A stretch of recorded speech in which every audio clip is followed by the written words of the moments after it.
the Snow Queen. Fourth story. The Prince and Princess Gerda was obliged to rest herself again, when, exactly opposite to her, a large raven came hopping over the white snow. He had long been looking at Gerda and shaking his head, and now he said, "Caw, caw, good day, good day." He could not say it better, but he felt a sympathy for the little girl and asked her where she was going all alone. The word alone, Gerda understood quite well and felt how much was expressed by it. So she told the raven her whole history and asked if he had not seen Kay. The raven nodded very gravely and said, "It may be, it may be." "What? Do you really think so?" cried the little girl, and she nearly squeezed the raven to death. So much did she kiss him. "Gently, gently," said the raven. "I think I know. I think that it may be little Kay. But now he has forgotten you for the princess." "Does he live with a princess?" asked Gerda. "Yes. Listen," said the raven, "but it will be difficult for me to speak your language. If you understand the raven language, I can tell you better." "No, I have not learnt it," said Gerda, "but my grandmother understands it, and she can speak gibberish too. I wish I had learnt it." "No matter," said the raven. "I will tell you as well as I can. However, it will be bad enough." And then he told all he knew. In the kingdom where we now are, there lives a princess who is extraordinarily clever, for she has read all the newspapers in the whole world and has forgotten them again. So clever is she. She was lately, it is said, sitting on her throne, which is not very amusing after all, when she began humming an old tune, and it was just, "Oh, why should I not be married?" "That song is not without its meaning," said she, and so then she was determined to marry, but she would have a husband who knew how to give an answer when he was spoken to, not one who looked only as if he were a great personage, for that is so tiresome. She then had all the ladies of the court drummed together, and when they heard her intention, all were very pleased and said, "We are very glad to hear it. It is the very thing we were thinking of." "You may believe every word I say," said the raven, "for I have a tame sweetheart that hops about in the palace quite free, and it was she who told me all this." The newspapers appeared forthwith with a border of hearts and the initials of the princess, and therein you might read that every good-looking young man was at liberty to come to the palace and speak to the princess. And he who spoke in such wise as showed he felt himself at home there, that one the princess would choose for her husband. "Yes, yes," said the raven, "you may believe it. It is as true as I am sitting here." People came in crowds. There was a crush and a hurry, but no one was successful either on the first or second day. They could all talk well enough when they were out in the street. But as soon as they came inside the palace gates and saw the guard richly dressed in silver, and the lackeys in gold on the staircase, and the large illuminated saloons, then they were abashed.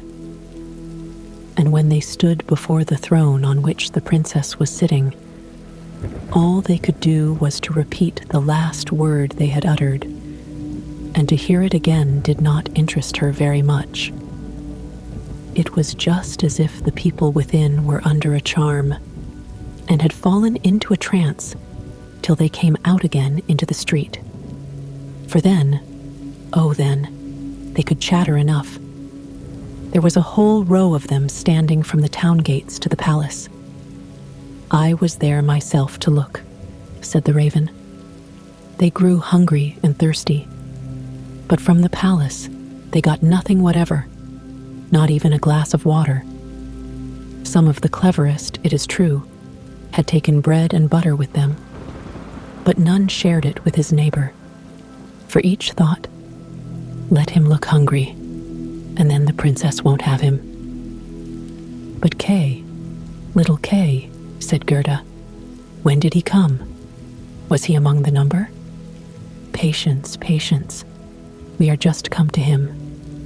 It was on the third day when a little personage, without horse or equipage, came marching right boldly up to the palace.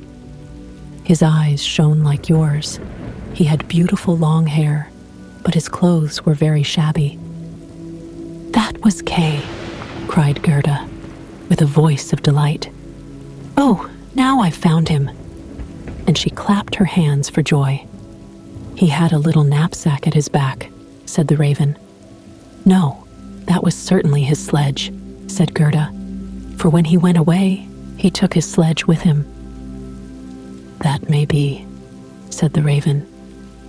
I did not examine him so minutely, but I know from my tame sweetheart that when he came into the courtyard of the palace and saw the bodyguard in silver, the lackeys on the staircase, he was not the least abashed. He nodded and said to them, It must be very tiresome to stand on the stairs. For my part, I shall go in. The saloons were gleaming with lustres. Privy councillors and excellencies were walking about barefooted and wore gold keys. It was enough to make anyone feel uncomfortable. His boots creaked too, so loudly, but still he was not at all afraid. That's Kay for certain, said Gerda. I know he had on new boots. I have heard them creaking in Grandmamma's room. Yes, they creaked, said the raven.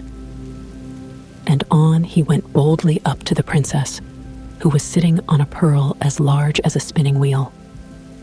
All the ladies of the court, with their attendants and attendants, and all the cavaliers, with their gentlemen and gentlemen's gentlemen, stood round, and the nearer they stood to the door, the prouder they looked.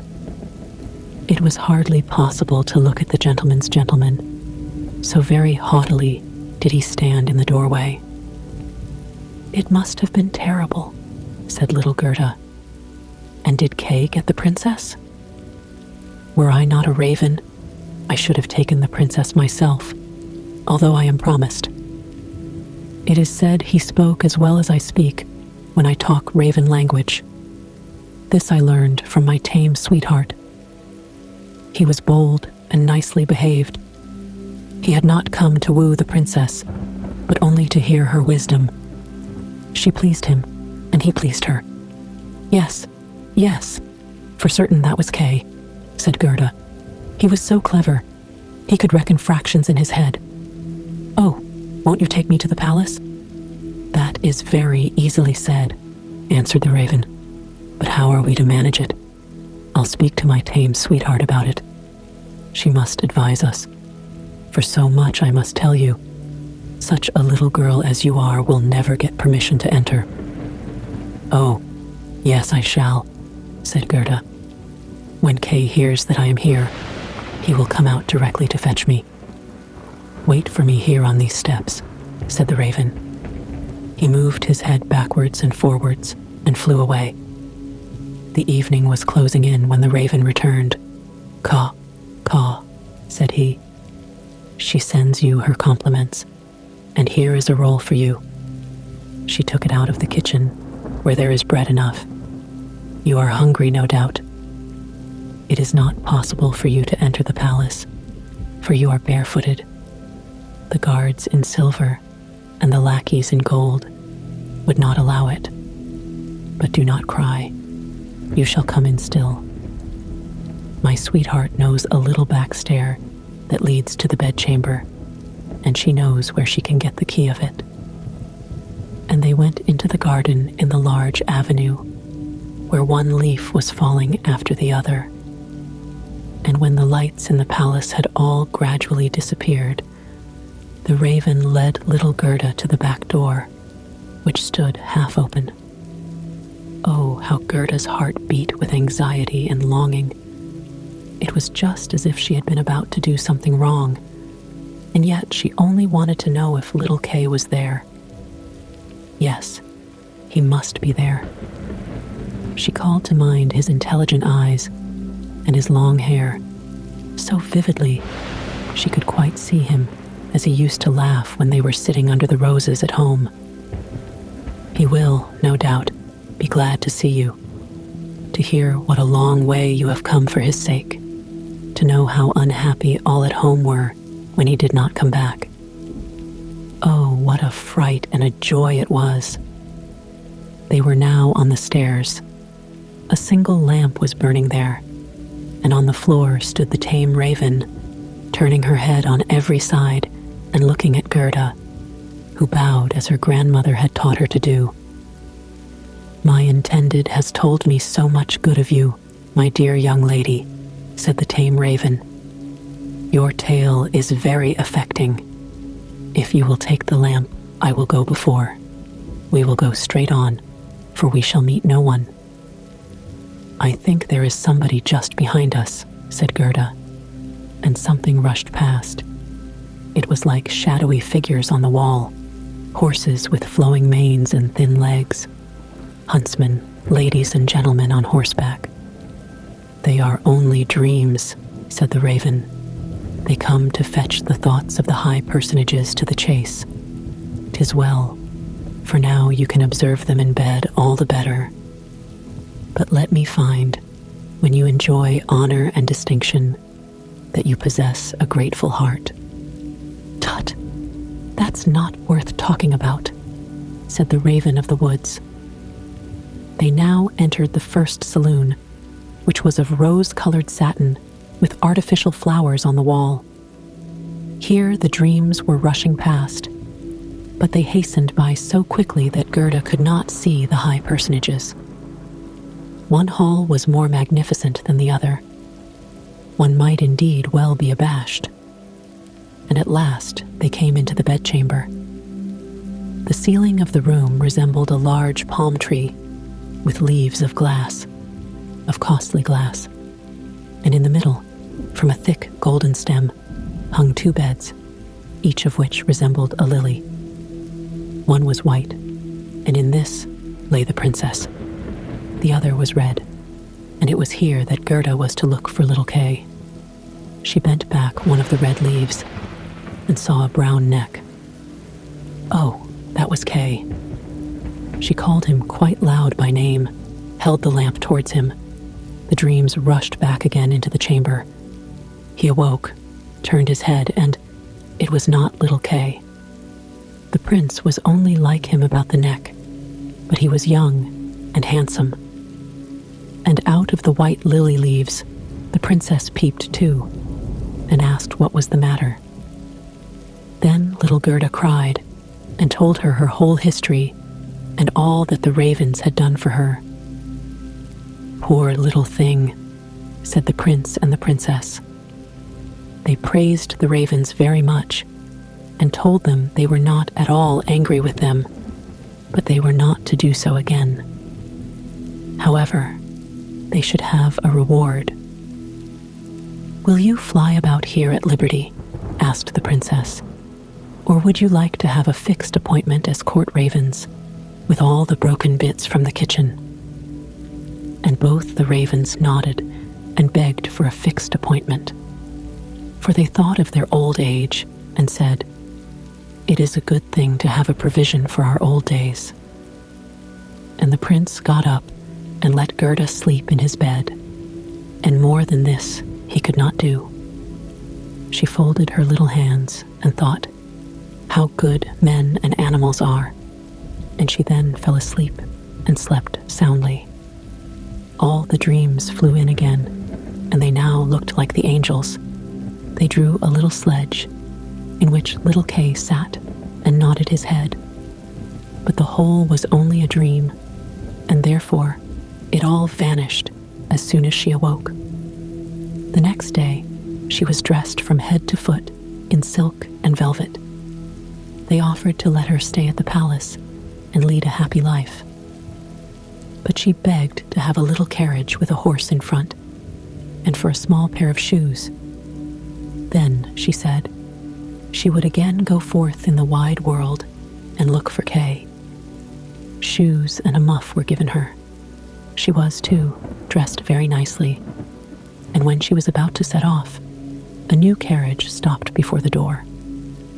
It was of pure gold, and the arms of the prince and princess shone like a star upon it. The coachman, the footman, and the outriders, for outriders were there too, all wore golden crowns. The prince and the princess assisted her into the carriage themselves and wished her all success. The Raven of the Woods, who was now married, accompanied her for the first 3 miles. He sat beside Gerda, for he could not bear riding backwards. The other raven stood in the doorway and flapped her wings. She could not accompany Gerda because she suffered from headache since she had had a fixed appointment and ate so much. The carriage was lined inside with sugar plums, and in the seats were fruits and gingerbread. "Farewell, farewell," cried Prince and Princess, and Gerda wept, and the raven wept. Thus passed the first miles, and then the raven bade her farewell, and this was the most painful separation of all. He flew into a tree and beat his black wings as long as he could see the carriage that shone from afar like a sunbeam. Fifth story, The Little Robber Maiden. They drove through the dark wood, but the carriage shone like a torch, and it dazzled the eyes of the robbers so that they could not bear to look at it. "'Tis gold! 'Tis gold!" they cried, and they rushed forward, seized the horses, knocked down the little postilion, the coachman, and the servants, and pulled little Gerda out of the carriage. "How plump, how beautiful she is! She must have been fed on nut kernels," said the old female robber, who had a long, scrubby beard and bushy eyebrows that hung down over her eyes. "She is as good as a fatted lamb. How nice she will be." And then she drew out a knife, the blade of which shone so that it was quite dreadful to behold. "Oh!" cried the woman at the same moment. She had been bitten in the ear by her own little daughter, who hung at her back, and who was so wild and unmanageable that it was quite amusing to see her. "You naughty child," said the mother. And now she had not time to kill Gerda. "She shall play with me," said the little robber child. "She shall give me her muff and her pretty frock. She shall sleep in my bed." And then she gave her mother another bite, so that she jumped and ran round with the pain. And the robbers laughed and said, "Look, how she is dancing with the little one." "I will go into the carriage," said the little robber maiden, and she would have her will, for she was very spoiled and very headstrong. She and Gerda got in, and then away they drove over the stumps of felled trees, deeper and deeper into the woods. The little robber maiden was as tall as Gerda, but stronger, broader shouldered, and of dark complexion. Her eyes were quite black. They looked almost melancholy. She embraced little Gerda and said, "They shall not kill you as long as I am not displeased with you. You are, doubtless, a princess." "No," said little Gerda, who then related all that had happened to her and how much she cared about little Kay. The little robber maiden looked at her with a serious air, nodded her head slightly, and said, "They shall not kill you, even if I am angry with you. Then I will do it myself." And she dried Gerda's eyes and put both her hands in the handsome muff, which was so soft and warm. At length, the carriage stopped. They were in the midst of the courtyard of a robber's castle. It was full of cracks from top to bottom, and out of the openings, magpies and rooks were flying, and the great bulldogs, each of which looked as if he could swallow a man, jumped up. But they did not bark, for that was forbidden.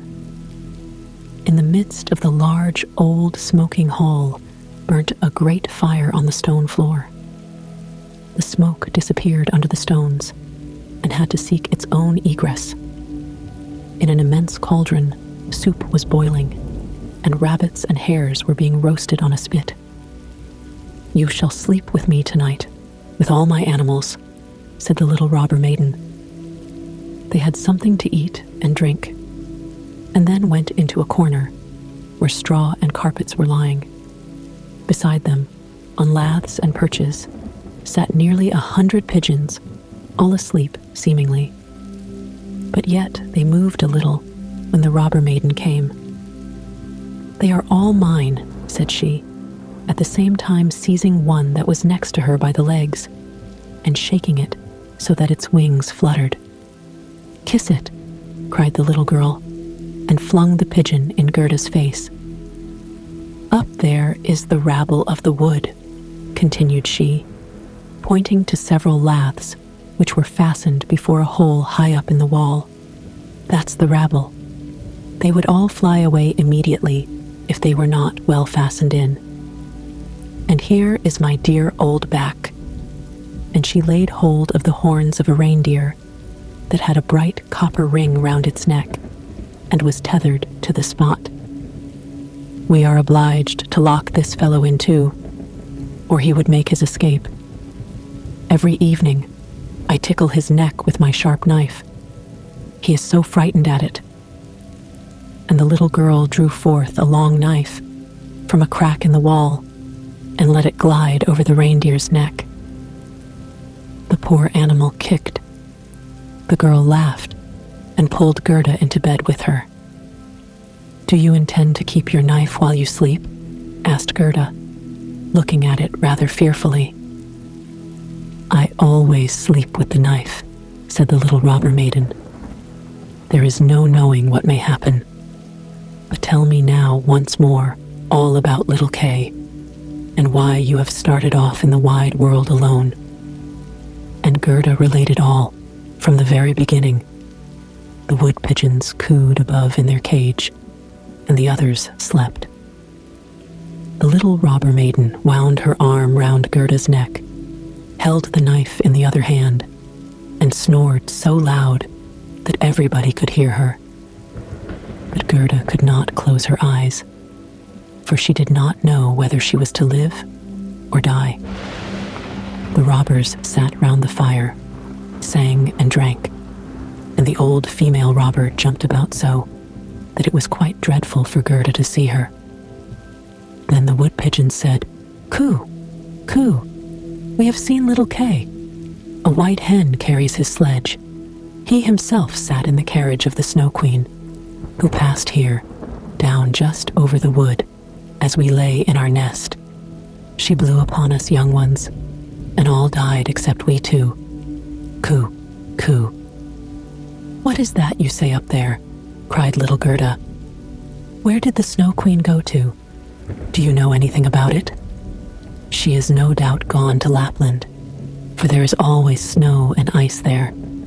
Only ask the reindeer, who is tethered there. Ice and snow is there. There it is, glorious and beautiful," said the reindeer. "One can spring about in the large, shining valleys. The Snow Queen has her summer tent there, but her fixed abode is high up towards the North Pole, on the island called Spitzbergen." "Oh, Kay, poor little Kay," sighed Gerda. "Do you choose to be quiet?" said the robber maiden. "If you don't, I shall make you." In the morning, Gerda told her all that the wood pigeons had said, and the little maiden looked very serious, but she nodded her head and said, "That's no matter, that's no matter. Do you know where Lapland lies?" she asked of the reindeer. "Who should know better than I?" said the animal, and his eyes rolled in his head. "I was born and bred there. There I leapt about on the fields of snow." "Listen," said the robber maiden to Gerda. "You see that the men are gone, but my mother is still here and will remain. However, towards morning she takes a draught out of the large flask, and then she sleeps a little. Then I will do something for you." She now jumped out of bed, flew to her mother, with her arms round her neck, and pulling her by the beard, said, "Good morrow, my own sweet nanny goat of a mother." And her mother took hold of her nose and pinched it till it was red and blue. But this was all done out of pure love. When the mother had taken a sup at her flask and was having a nap, the little robber maiden went to the reindeer and said, "I should very much like to give you still many a tickling with the sharp knife, for then you are so amusing.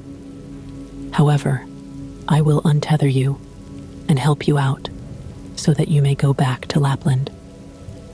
But you must make good use of your legs, and take this little girl for me to the palace of the Snow Queen, where her playfellow is." You have heard, I suppose, all she said, for she spoke loud enough, and you were listening. The reindeer gave a bound for joy. The robber maiden lifted up little Gerda and took the precaution to bind her fast on the reindeer's back. She even gave her a small cushion to sit on. "Here are your worsted leggins, for it will be cold, but the muff I shall keep for myself, for it is so very pretty. But I do not wish you to be cold. Here is a pair of lined gloves of my mother's. They just reach up to your elbow. On with them. Now you look about the hands, just like my ugly old mother." And Gerda wept for joy. "I can't bear to see you fretting," said the little robber maiden. "This is just the time when you ought to look pleased. Here are 2 loaves and a ham for you, so that you won't starve." The bread and the meat were fastened to the reindeer's back.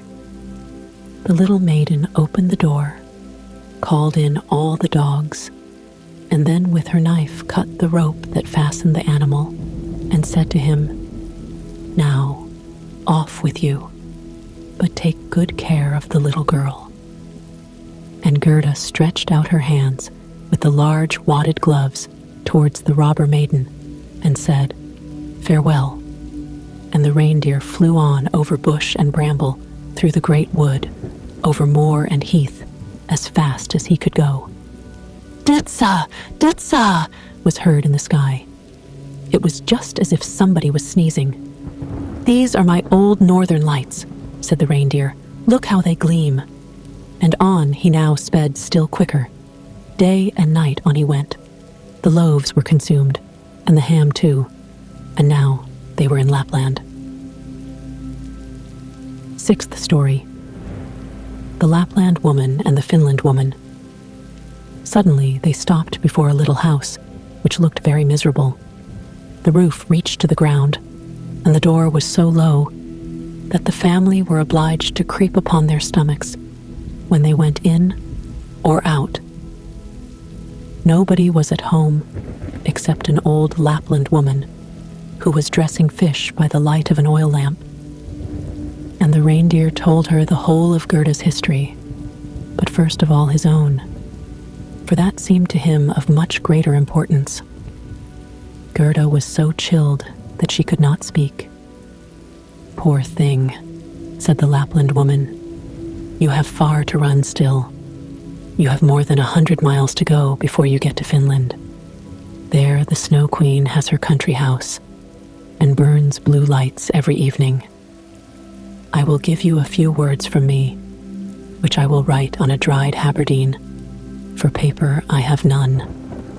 This you can take with you to the Finland woman, and she will be able to give you more information than I can." When Gerda had warmed herself and had eaten and drunk, the Lapland woman wrote a few words on a dried haberdine, begged asked Gerda to take care of them, put her on the reindeer, bound her fast, and away sprang the animal.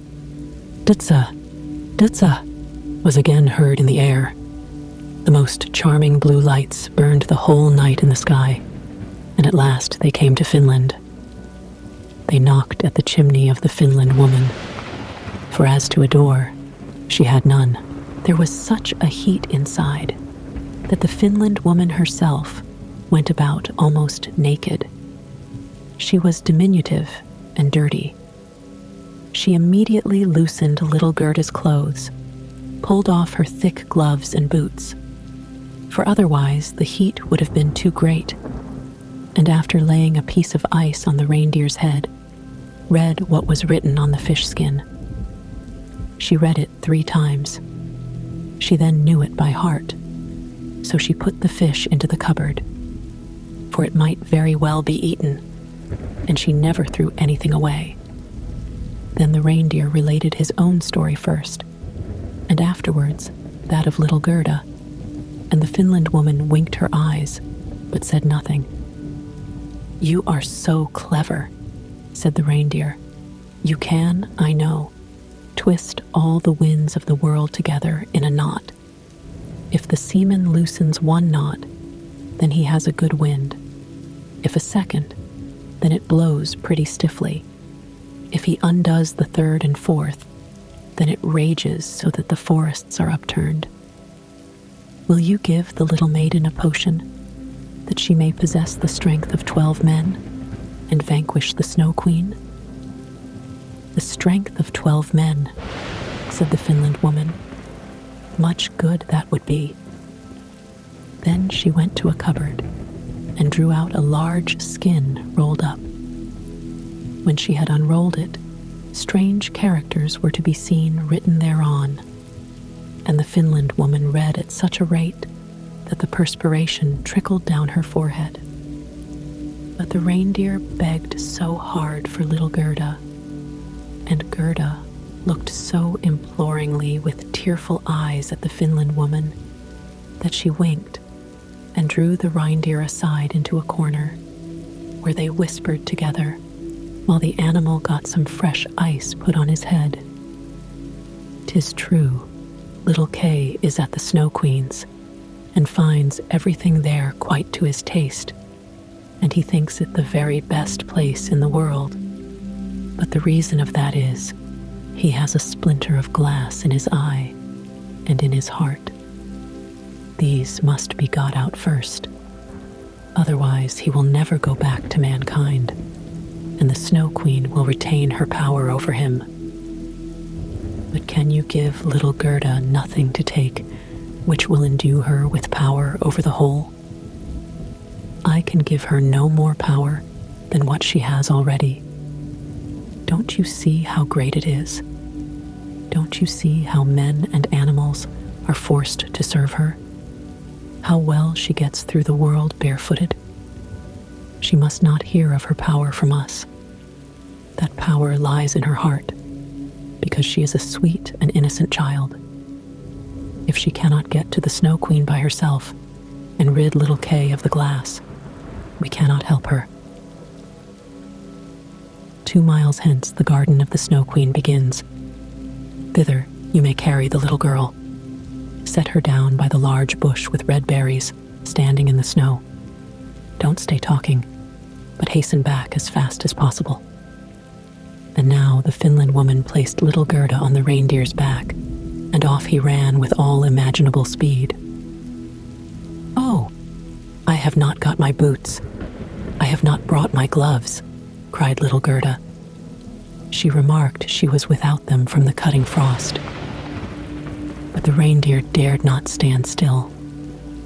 On he ran till he came to the great bush with the red berries, and there he set Gerda down, kissed her mouth, while large bright tears flowed from the animal's eyes, and then back he went as fast as possible. There stood poor Gerda now, without shoes or gloves, in the very middle of dreadful icy Finland. She ran on as fast as she could. There then came a whole regiment of snowflakes, But they did not fall from above, and they were quite bright and shining from the aurora borealis. The flakes ran along the ground, and the nearer they came, the larger they grew. Gerda well remembered how large and strange the snowflakes appeared when she once saw them through a magnifying glass. But now they were large and terrific in another manner. They were all alive. They were the outposts of the Snow Queen. They had the most wondrous shapes. Some looked like large, ugly porcupines, others like snakes knotted together, with their heads sticking out, and others, again, like small, fat bears, with the hair standing on end. All were of dazzling whiteness. All were living snowflakes. Little Gerda repeated the Lord's Prayer. The cold was so intense that she could see her own breath, which came like smoke out of her mouth. It grew thicker and thicker, and took the form of little angels that grew more and more when they touched the earth. All had helms on their heads, and lances and shields in their hands. They increased in numbers, and when Gerda had finished the Lord's Prayer, she was surrounded by a whole legion. They thrust at the horrid snowflakes with their spears, so that they flew into 1,000 pieces, and little Gerda walked on bravely and in security. The angels patted her hands and feet, and then she felt the cold less, and went on quickly towards the palace of the Snow Queen. But now we shall see how Kay fared. He never thought of Gerda, and least of all, that she was standing before the palace. 7th story. What took place in the palace of the Snow Queen, and what happened afterward. The walls of the palace were of driving snow, and the windows and doors of cutting winds. There were more than 100 halls there, according as the snow was driven by the winds. The largest was many miles in extent. All were lighted up by the powerful aurora borealis, and all were so large, so empty, so icy cold, and so resplendent. Mirth never reigned there. There was never even a little bear ball with the storm for music, while the polar bears went on their hind legs and showed off their steps. Never a little tea party of white young lady foxes. Vast, cold, and empty were the halls of the Snow Queen. The northern lights shone with such precision that one could tell exactly when they were at their highest or lowest degree of brightness. In the middle of the empty, endless hall of snow was a frozen lake. It was cracked in 1,000 pieces, but each piece was so like the other that it seemed the work of a cunning artificer. In the middle of this lake sat the Snow Queen when she was at home, and then she said she was sitting in the mirror of understanding, and that this was the only one and the best thing in the world.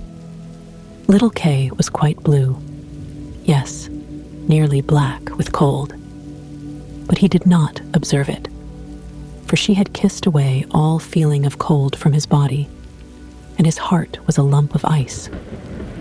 He was dragging along some pointed flat pieces of ice, which he laid together in all possible ways, for he wanted to make something with them, just as we have little flat pieces of wood to make geometrical figures with, called the Chinese puzzle. Kay made all sorts of figures, the most complicated, for it was an ice puzzle for the understanding. In his eyes, the figures were extraordinarily beautiful and of the utmost importance, for the bit of glass which was in his eye caused this. He found whole figures which represented a written word, but he never could manage to represent just the word he wanted. That word was eternity. And the Snow Queen had said, "If you can discover that figure, you shall be your own master, and I will make you a present of the whole world and a pair of new skates." but he could not find it out. "I am going now to warm lands," said the Snow Queen. "I must have a look down into the black cauldrons." It was the volcanoes Vesuvius and Etna that she meant. "I will just give them a coating of white, for that is as it ought to be.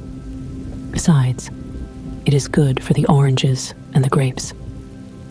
And then away she flew, and Kay sat quite alone in the empty halls of ice that were miles long, and looked at the blocks of ice, and thought, till his skull was almost cracked. There he sat quite benumbed and motionless. One would have imagined he was frozen to death. Suddenly, little Gerda stepped through the great portal into the palace. The gate was formed of cutting winds, but Gerda repeated her evening prayer, and the winds were laid as though they slept. And the little maiden entered the vast, empty, cold halls. There she beheld Kay. She recognized him, flew to embrace him, and cried out, her arms firmly holding him the while, "Kay, sweet little Kay, have I then found you at last?" But he sat quite still, benumbed and cold. Then little Gerda shed burning tears, and they fell on his bosom. They penetrated to his heart. They thawed the lumps of ice and consumed the splinters of the looking-glass. He looked at her, and she sang the hymn, "The rose in the valley is blooming so sweet, and angels descend there the children to greet." Hereupon Kay burst into tears. He wept so much that the splinter rolled out of his eye, and he recognized her and shouted, "Gerda, sweet little Gerda, where have you been so long, and where have I been?" He looked around him. "How cold it is here," said he. "How empty and cold." And he held fast by Gerda, who laughed and wept for joy. It was so beautiful that even the blocks of ice danced about for joy. And when they were tired and laid themselves down, they formed exactly the letters which the Snow Queen had told him to find out. So now he was his own master, and he would have the whole world and a pair of new skates into the bargain. Gerda kissed his cheeks, and they grew quite blooming. She kissed his eyes, and they shone like her own. She kissed his hands and feet, and he was again well and merry. The Snow Queen might come back as soon as she liked. There stood his discharge written in resplendent masses of ice.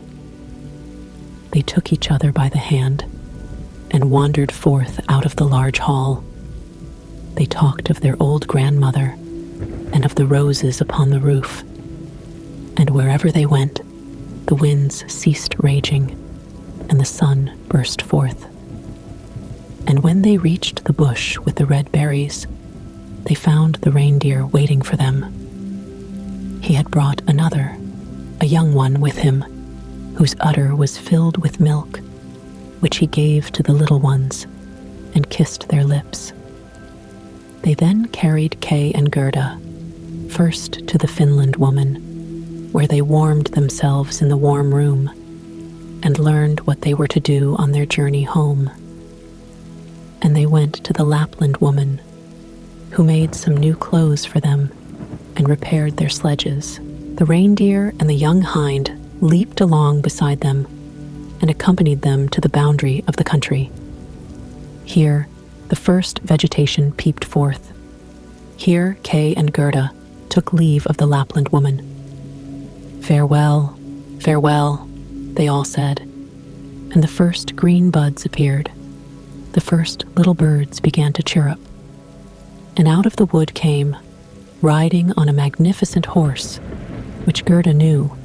It was one of the leaders in the golden carriage, a young damsel with a bright red cap on her head and armed with pistols. It was the little robber maiden who, tired of being at home, had determined to make a journey to the north, and afterwards in another direction, if that did not please her. She recognized Gerda immediately, and Gerda knew her too. It was a joyful meeting. "You are a fine fellow for tramping about," said she to little Kay. "I should like to know, Faith, if you deserve that one should run from one end of the world to the other for your sake." But Gerda patted her cheeks and inquired for the prince and princess. "They are gone abroad," said the other. "But the raven?" asked little Gerda. "Oh, the raven is dead," she answered. "His tame sweetheart is a widow and wears a bit of black worsted round her leg. She laments most piteously, but it's all mere talk and stuff. Now tell me what you've been doing and how you managed to catch him." And Gerda and Kay both told their story. And "Schnipp, schnapp, schnurre, basalura," said the robber maiden. And she took the hands of each and promised that if she should someday pass through the town where they lived, she would come and visit them, and then away she rode. Kay and Gerda took each other's hand. It was lovely spring weather, with abundance of flowers and of verdure. The church bells rang, and the children recognized the high towers and the large town. It was that in which they dwelt. They entered and hastened up to their grandmother's room, where everything was standing as formerly. The clock said tick, tack, and the finger moved round. But as they entered, they remarked that they were now grown up. The roses on the leads hung blooming in at the open window. There stood the little children's chairs, and Kay and Gerda sat down on them, holding each other by the hand. They both had forgotten the cold, empty splendor of the Snow Queen, as though it had been a dream. The grandmother sat in the bright sunshine and read aloud from the Bible. "Unless ye become as little children, ye cannot enter the kingdom of heaven." And Kay and Gerda looked in each other's eyes, and all at once they understood the old hymn. "The rose in the valley is blooming so sweet, and angels descend there the children to greet." There sat the two grown-up persons, grown up and yet children, children at least in heart. And it was summertime, summer, glorious summer.